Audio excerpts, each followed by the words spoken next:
అవగాహన లేని కారణంగా పెద్ద ఎత్తున బాల్య వివాహాలు జరిగేవి. కానీ కాలక్రమంలో ప్రజల్లో చైతన్యం రావడంతో బాల్య వివాహాలు కొంతమేర తగ్గుముఖం పట్టాయి. కానీ నేటికి గ్రామీణ ప్రాంతాల్లో బాల్య వివాహాలు గుట్టుగా జరుగుతున్నాయి.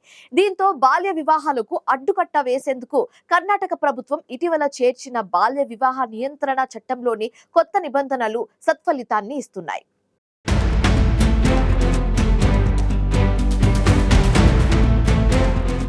ఒకప్పుడు ప్రజల్లో అవగాహన లేమితో బాల్య వివాహాలు ఎక్కువగా జరిగేవి. బాల్య వివాహాలు ఎంతో మంది జీవితాలను చిదిమేశాయి. కానీ కాలక్రమంలో ప్రజల్లో చైతన్యం రావడం, చదువుకున్న వారి సంఖ్య పెరుగుతుండడంతో బాల్య వివాహాలు కొంతమేర తగ్గాయి. కానీ ఇంత టెక్నాలజీ ప్రజల్లో చైతన్యం వచ్చినప్పటికీ ఇప్పటికీ బాల్య వివాహాలను పూర్తిగా నిర్మూలించలేకపోతున్నాం. ఆధునిక కాలంలోనూ బాల్య వివాహాలు సమాజాన్ని పట్టి పీడిస్తున్నాయి. నానాటికి దేశంలో విద్యావంతుల సంఖ్య పెరుగుతోంది. అయినప్పటికీ ఇప్పటికీ బాల్య వివాహాలకు పూర్తిగా అడ్డుకట్ట పడడం లేదు. బాల్య వివాహాలు ఎంతోమంది జంటల జీవితాలను చిదిమేస్తున్నాయి. ముఖ్యంగా నేటికి గ్రామీణ ప్రాంతాల్లో చట్టం కళ్లుగప్పి బాల్య వివాహాలు జరుగుతున్నాయి. అక్కడక్కడ గుట్టుగా జరుగుతున్న బాల్య వివాహాలను అడ్డుకునేందుకు స్థానిక స్వచ్ఛంద సంస్థలు చేస్తున్న ప్రయత్నాలు భావితరానికి భరోసా ఇస్తున్నాయి. ఈ ప్రయత్నానికి కర్ణాటక రాష్ట్ర ప్రభుత్వం ఇటీవల చేర్చిన బాల్య వివాహ నియంత్రణ చట్టంలోని కొత్త నిబంధనలు ఈ సామాజిక పిడుగును దాదాపు నిలువరించే ప్రయత్నంగా చెప్పొచ్చు. కర్ణాటకలో బాల్య వివాహాలకు అడ్డుకట్ట వేసేందుకు రాష్ట్ర ప్రభుత్వం బాల్య వివాహ నియంత్రణ చట్టంలో కొత్త నిబంధనలు చేర్చింది. రాష్ట్రంలో బాల్య వివాహాలకు చెక్ పెట్టేందుకు ప్రభుత్వం కీలక చర్యలు తీసుకుంటోంది. దీంతో ఏటేటా కర్ణాటకలో బాల్య వివాహాల ప్రభావాలపై అవగాహన పెరుగుతున్నట్లు పీడీఓ కార్యాలయాల నివేదికల ప్రకారం తెలుస్తోంది. ముఖ్యంగా గ్రామాల్లో ఏర్పాటు చేసిన శిశు సంక్షేమ కమిటీలపై ప్రజల్లో విశ్వాసం పెరగడం, ఏదైనా ఫిర్యాదు చేస్తే అందుకు పరిష్కారం లభిస్తుందన్న భావన కూడా వారిలో పెరుగుతోంది. ఈ సమితి ఏర్పాటు చేసిన సహాయవాణి కూడా ఫిర్యాదుదారుల్లో నమ్మకాన్ని పెంచుతోంది. బాల్య వివాహాలు 2024-25తో పోలిస్తే దాదాపు 500 తగ్గడం, నిలువరించిన వివాహాలు, నమోదైన కేసుల సంఖ్య కూడా పెరగడమే నిదర్శనంగా పేర్కొనవచ్చు.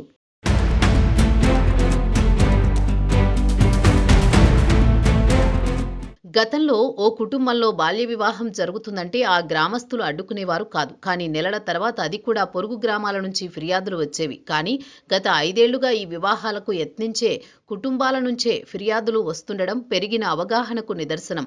కర్ణాటక రాష్ట్ర ప్రభుత్వం 2023లో బాల్య వివాహ నియంత్రణ చట్టం 2006ను సవరించి అందులో కొత్త నిబంధనలు జోడించింది. గతంలోని చట్టంలో నిశ్చితార్థ ఘట్టం నేరంగా పరిగణించే వీలు లేదు. సవరించిన చట్టంలో నిశ్చితార్థానికి హాజరైన వారిని శిక్షార్హుల జాబితాలో చేర్చడంతో బాల్య వివాహాన్ని ఆదిలోనే అడ్డుకునే అవకాశం ఏర్పడింది. మహిళా శిశు సంక్షేమ శాఖ మాత్రమే కాకుండా గ్రామ పంచాయతీ, స్థానిక స్వచ్ఛంద సంస్థలు, అంగన్వాడీ కార్యకర్తలు, పోలీసు యంత్రాంగాన్ని ఈ వ్యవస్థలో భాగం చేయడంతో కేంద్ర ప్రభుత్వ బాల్ వివాహ్ ముక్త్ భారత్, రాష్ట్ర ప్రభుత్వ స్ఫూర్తి పథకాన్ని సమర్థంగా అమలు చేస్తున్నారు. నియంత్రణ, రక్షణ, విచారణ ప్రక్రియలు సకాలంలో నిర్వహిస్తున్నారు. గతంలో తొలి 2 ప్రక్రియలు ముగిసిన తర్వాత విచారణ దశకు చేరుకోవడంతో బాల్య వివాహాల నియంత్రణ సాధ్యపడేది కాదు. కానీ గ్రామస్తులకు, పంచాయతీ అధికారుల నుంచి, స్వచ్ఛంద సంస్థలు, అంగన్వాడీ కార్యకర్తలు, చివరకు పోలీసుల నుంచి సహకారం అందుతోంది. కొత్త చట్టంలో వీరందరినీ భాగస్వాములుగా చేయడంతో సమన్వయం పెరుగుతోంది. రానున్న రోజుల్లో శిక్షా ప్రమాణాన్ని పెంచి బాల్య వివాహాలను పూర్తిగా అడ్డుకునే ప్రయత్నం చేస్తామని మహిళా శిశు సంక్షేమ శాఖ మంత్రి లక్ష్మీ హెబ్బాల్కర్ ఇప్పటికే స్పష్టం చేశారు.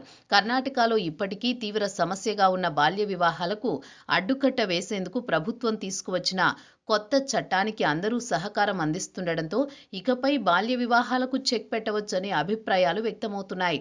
బాల్య వివాహాలను పూర్తిగా నిర్మూలించడం ద్వారా ఎంతో మంది జీవితాల్లో వెలుగులు నింపే అవకాశం ఉంటుంది.